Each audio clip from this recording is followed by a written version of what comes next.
Hi, this is the first video, and so I thought I would just tell you a little bit about how this works. Again, if you're using my videos, the goal is that you watch one video for one worksheet, so one-to-one exact mapping. Okay, so you can speed them up, slow them down, rewind them, and they're intended to essentially go through all the new material you need to know in order to complete this next worksheet. Now, you just came from presumably some kind of Calculus 1 preparation, and I know that your brain is a little foggy. It is for all of us. Like if you've just taken, a month off from thinking about math, you may not remember that the derivative of sine is cosine. All that stuff will come back to you, but one of the great reasons for starting here, talking about integration, is because if you've forgotten a whole bunch of rules, it gives you time to remember them all. So this is very conceptual and very easy to do, just one step at a time, figuring these things out. All right, so what usually happens in these questions is you're given some sort of a function, and then you're expected to estimate the area under the curve. And at this point, these exercises mostly don't require any calculus, just some very basic thinking through at a high level of what's going on. Sometimes these values are given numerically, sometimes they're given as like you give you a function. Okay, so let's say it's just a curve or a formula that you're given, and you're given an area to find the integral of. We usually call the lower endpoint A and the upper endpoint B. And then N is the number of divisions. Okay, so you're going to divide that region up, and so let's just make 5 divisions for now. Let's say that's 5 divisions. Okay, in this case N equals 5.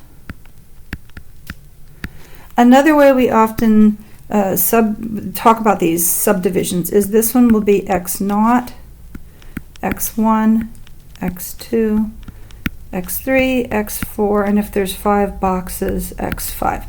So those are some very standard notations you'll see. And the first thing you would want to do is just take some boxes, and you could underestimate.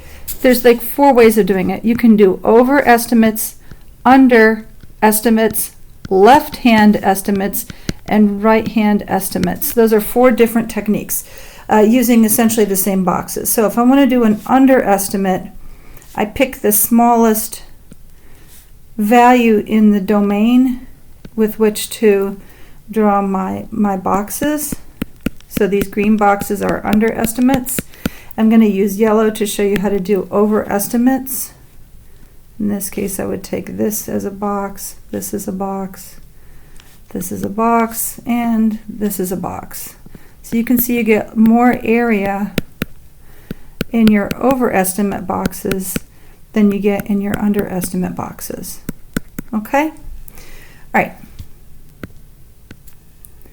But what if I want to talk about left side boxes or right side boxes? Well, in that case, you're just consistently taking them from the left or the right without any concern for whether it's an over or underestimate. So in this case, if I fill in all those boxes, those would be the left boxes based off the left-hand value of the function, or if I want to base it off the right-hand value of the function. Again, if it's left or right, we don't care about whether it's under or over. It just makes it easier to compute because you don't have to do any comparisons. You don't have to worry about there being a max or a min in the interval. And what's really beautiful is that you would think that you need to focus on under and over boxes in order to get theorems to work, but it ends up happening that you end up not needing it, and that's kind of magical. Okay, so we'll talk about that as we go along.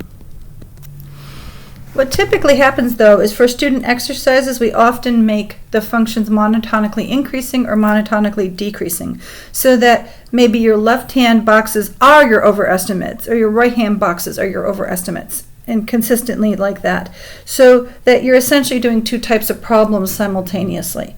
And so we kind of sometimes brush that thing under the rug and not really talk about the fact that over and under estimates are totally different from left and right hand estimates. Okay.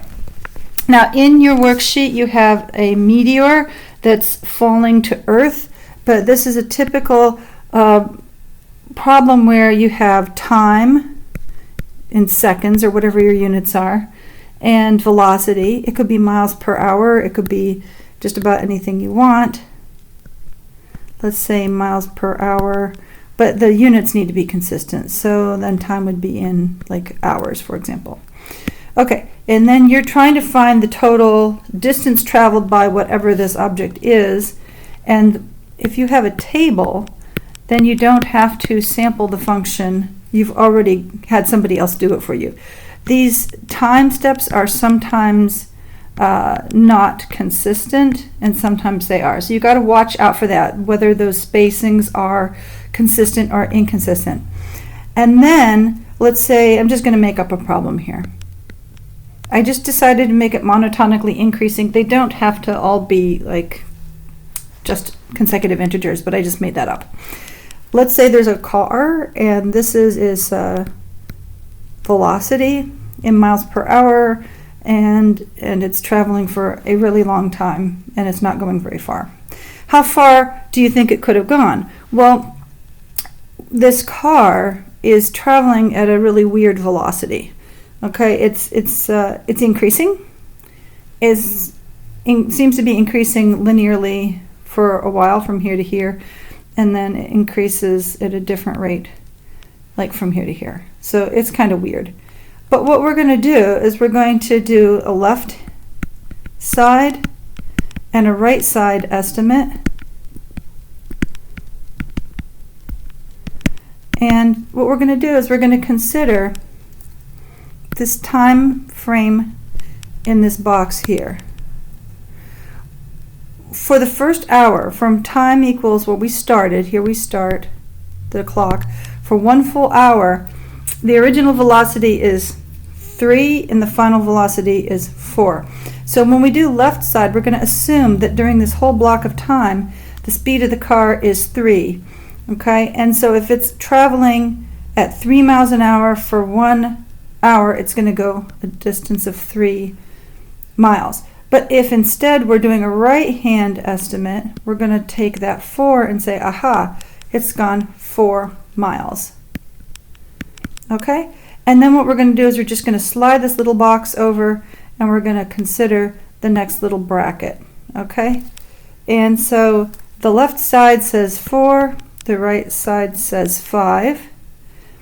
But then the next little box, we have to consider the fact that the time is now 2 hours instead of 1 hour, and so you have to multiply your speed by 2. So the left side is now 10 because it's 2 times 5, and the right side is going to be 6 because it's 2 times 6, 2 being the difference of those two values. 4 minus 2 equals 2. So 2 hours, and so because there's 2 hours involved instead of 1, you have to really be careful of those little tricks in the problems.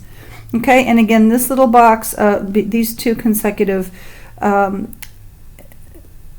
elements in the table, they're going to be 12 and 14 respectively. Okay, and finally you just go adding 7 and 8 as usual, like we did at the beginning, so because the time steps are back down to 1 again. So that's how you do that, and you can add those up yourself. This is just a made up bogus problem anyway, but this would be, the answer would be in miles, and that's important to get the units right, and that would be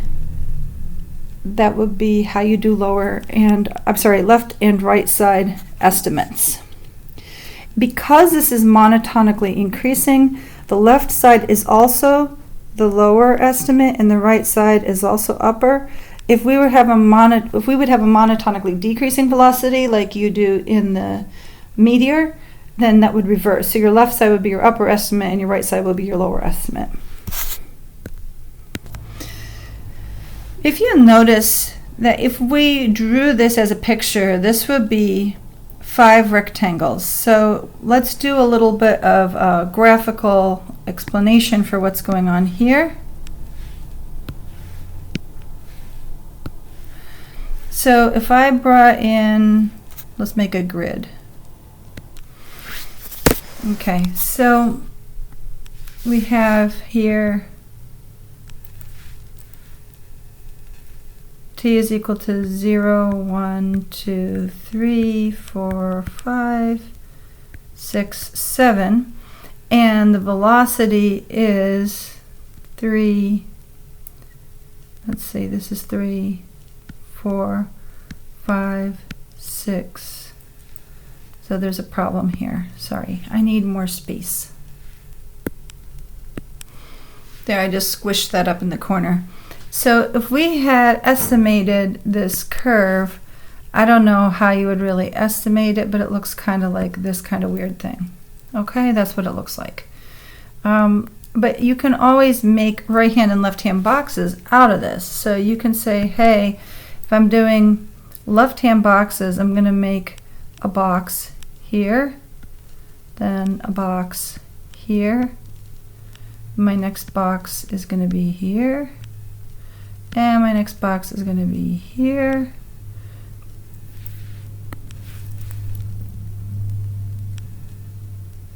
And that's it. You're going to end up with one unused data point in both cases. Whether you do a left or right box, one data point will be disregarded.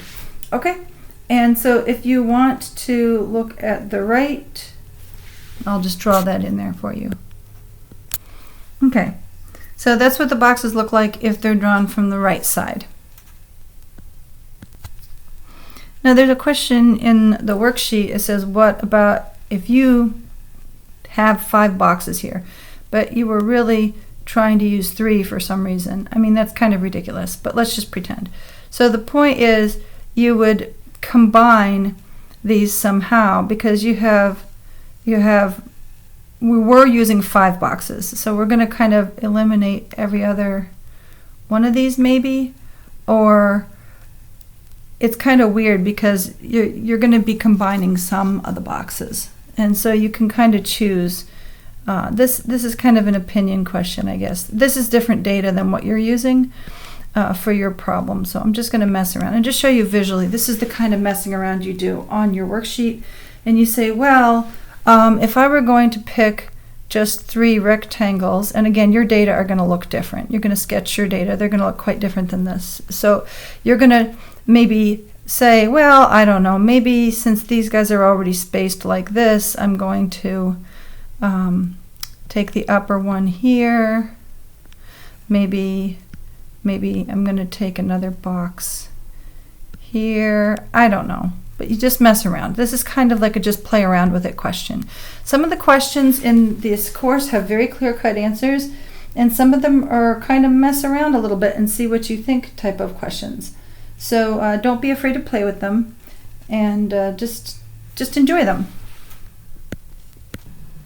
Okay, so the next little bit is I'm going to give you some advice on question 2 and 3, and those both give you formulas, and you're going to calculate, they're going to calculate velocity at specific t values. So the difference between question 2 and question 3 is one is giving you the time step, and you'll end up figuring out how many boxes you have, whereas one of them gives you the number of boxes and you'll figure out the time step. So the relationship between time step and boxes is whatever you're using for, let's say, whatever problem you have. You're going from time equals A to B. If you have n boxes, this is also going to be called xn. This is also going to be called x0. And x1 is going to be x0 or x0 plus delta x. And delta x can be found by taking b, subtracting a, and divide by n. Okay? And then you just take all those values and plug them in to a function. So that is tedious, and I'm going to show you a little bit about Python. Okay, if you have another favorite programming language, that's fine, but there are quite a few exercises in this course where you're going to have to spend a lot of time typing stuff into computers, and so I want to save you from that fate. And so if you spend 5 minutes, literally 5 minutes, learning a little bit of Python. It will save you a huge amount of typing. So if you already have Python installed on your computer, great, you can use it. If you're on a Macintosh, you probably, or Apple product, you probably already have either Python 3 or Python 2, and for this course, it doesn't matter which, okay? But if you don't have it at all, I'll show you how you can just use it for free on the internet. So you want to go to a place called REPL.it. It means like it's a country. But REPL stands for Read, Execute, Print, Loop. You can get an account, you don't have to. You can scroll all the way down the bottom and click where it says Python.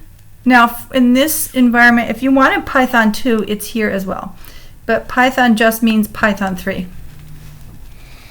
Okay, so you can just type stuff in here. And Python, you can do your calculations. I advise you to say from math import star, so you can use things like pi. Because we're in this online, this free REPL environment, you have to use the word print and you have to click run. So that's a disadvantage, but if you don't feel like installing it, this is totally acceptable. This'll take care of you. I just want to show you a couple cute tricks right now, and I will show you more Python tricks as we go along. But let's say you have a function that you're evaluating multiple times. I'm going to show you how to use lambda to do that. So f is just going to be lambda. Lambda means I'm about to define a quickie function, just really quick. X is the input, and the output is like cosine of x times sine of x, let's say. So if I'm going to do that, I'm going to be using the import from math import star. And then I'm going to do a whole bunch of these. So I'm just going to say for I in range 3, I'll show you more about this later, but print I and then f of I, okay? So then I hit run, and it's just going to print all this stuff, except that I didn't type print, of course. Okay, so that's just a really quick example of how you can get it to just do a whole bunch of things over and over for you. I'm just going to make up a question on the fly and do it, and I'll show you how to do it in Python. Okay, so let's say I want to, let's say the velocity is sine of t, and I want to use time steps from t equals 0 to t equals 1, 5 time steps or five boxes. So I'm going to go 0, 0.2, 0. Whatever. I'm going to use left side boxes, rectangles. Okay. How would I do that in Python? Well, let me just write out what I'm going to do first on the screen here, and then we'll talk about how to put that in Python. Okay, so I want to know t is 0, 0.2, 0.4, 0.6, 0.8, and I'm going to figure out over here the height of the box is going to be sine of 0, which we know is 0, but let's not stress ourselves about it, right? All the way up to sine of 0.8. So I guess I got to add all these guys and multiply by the width. So sum this and then multiply by 0.2. So how could we do that calculation without having to type everything over and over again? Well, let's see. I don't need lambda because I'm just going to use sine of x, so I don't have to create a funny function. It's already there. And I'm going to figure this out. I'm still going to import the math here. And I'm going to start with an empty vector. And I can do lazy things. I'm just going to do a lazy thing. T is equal to 0, 0.2, 0.4, 0.6, 0.8. Those are the boxes I want to create for each item in the t vector. I want to append to my vector sign of that item. And then I'm going to go ahead and just for fun, I'm going to print out that vector to show you what it looks like. And then I'm going to print sum of that vector. So sum just means add them all up, times 0.2. All right, so I'm going to evaluate sine of each of those t values. I'm going to add them all up, multiply by 0.2, and print all that out. So that should work. One of the benefits is if I completely mess this up, like I typed something wrong, I just have to change it right here and then re-execute it again. And then I can say, oh gee, I just found the sum of all that stuff and I multiplied it by 0.2. Okay, like that might look good to you. Yeah, I don't know if that's right. It looks okay to me. I don't know, but that's the process I'm recommending, because it should save you a lot of effort, and then you can just look on the screen and say, hey, is that what I wanted to calculate? And if it's wrong, just fix it and re-execute it. Okay, so that's my recommendation. That will make short work of question 2 and 3. And I just want to give you a couple pieces of advice about Python. One of them is the exponent looks like this. If I want to do an exponent, it's double stars. Okay, so don't try to use the symbol you're used to using. Don't use this symbol. It means something different in Python. And the other little piece of advice, yeah, that was the piece of advice. I guess the exponent function. Then you get the e. Like, so you want to do e to the power of t, then just print exp of 4. Hopefully that'll work for us. Yeah, that's fine. So exp of 4 means e to the power of 4. And I think you can take it from there. It's just way easier than trying to type everything into a calculator a million times. Okay, and this is advice on question 4. This is a Robinson special.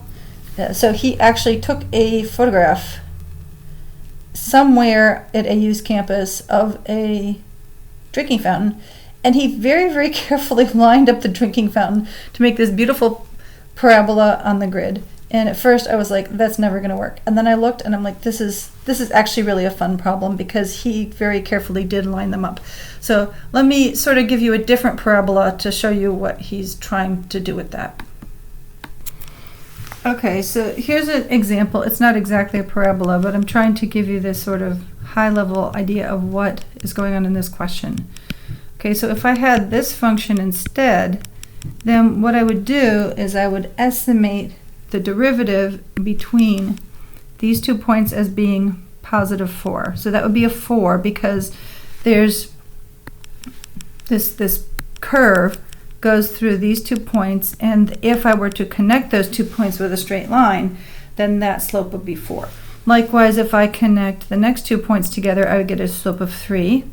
If I connect the next 2 together, I get a slope of a half, negative a half, negative 3, negative 4. So that's the kind of logic you're supposed to be going through with the worksheet. The next thing he asks you to do is interpret the same graph more than one way.